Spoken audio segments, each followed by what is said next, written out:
Hey plant lover, how you doing? Hope you're responding well to the situation the world is in right now. How often we have been envious of a great braided plant and we didn't buy it because the cost was way more than our regular plants. Well, everything has a solution and a starting point, right? So watch this video till the end and I'm sure you'll feel well within your rights to try and make your own braided plant. And as we begin, make sure you hit that subscribe button.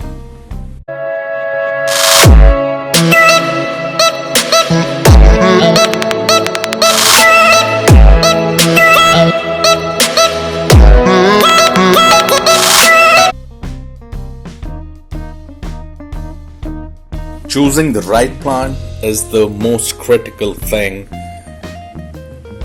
to understand when you are starting a braided plant. Alright, you got to have a plant which will respond well to braiding. On top of that, it needs to be pruned regularly. So a plant which takes pruning really well, you got to select that plant. And the leaves or the branches you're getting together or the stems you're getting together, they should be healthy. So when I look at all these parameters, Jade plant, the lucky plant, the money tree ticks all the boxes for me. So I'm going to do braiding for this plant. All you got to do is, the simplest is get 3 stems together, braid them and then put a rubber band at the bottom, at the top, so that those stems stay together. And if you're good enough at braiding, you can start with 4, even 5, even 6 stems. If you can do that, great. And the longer those stems are, you would be able to braid it really well. So make sure you get a longer stem, which is anywhere between a foot and a half long. Remove all the leaves at the bottom and just keep a couple of leaves at the top.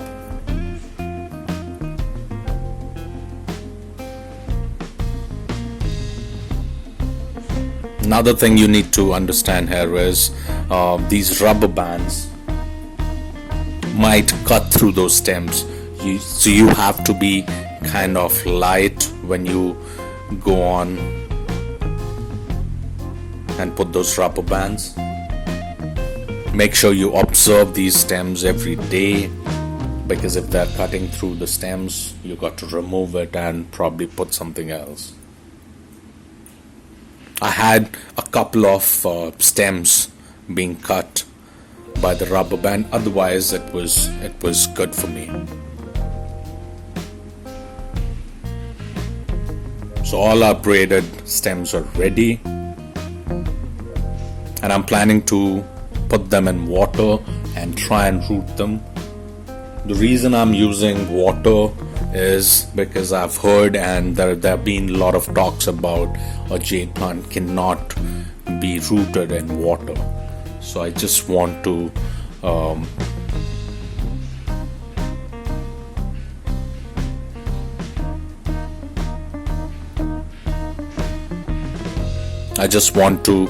do away with that myth, because it can be. All you got to make sure is the water level is at the minimum, because if most of your stem is in water, it's deep in the water, it'll absorb a lot of water and the stem would start rotting. So you got to give it minimum level of water, so that even if some part of the stem is rotting, most of it would try and get the roots out. Clean them well, put them in water, and as you can see, this is the result after a month.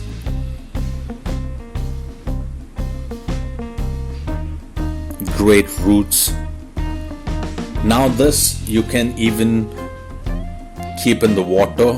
Obviously the level should be minimum, doesn't matter roots are out or no, or you can put it in the soil also. But if you want this to be in exact this kind of shape and grow, then you got to prune it really carefully every now and then, probably every 6 months or so. This one I'm putting it in soil, and I've removed the rubber band which was at the bottom. I'll keep the one which was at the top probably another 4-5 months. By then these stems would have kind of entangled themselves with each other and probably they'll fuse. Obviously I'll show you an update on that, but they will fuse, and that's when you will know your braiding or the braided plant is doing really well. I hope you enjoyed the video. If you did, hit that like button, and yes, make sure you subscribe. Alright, thank you.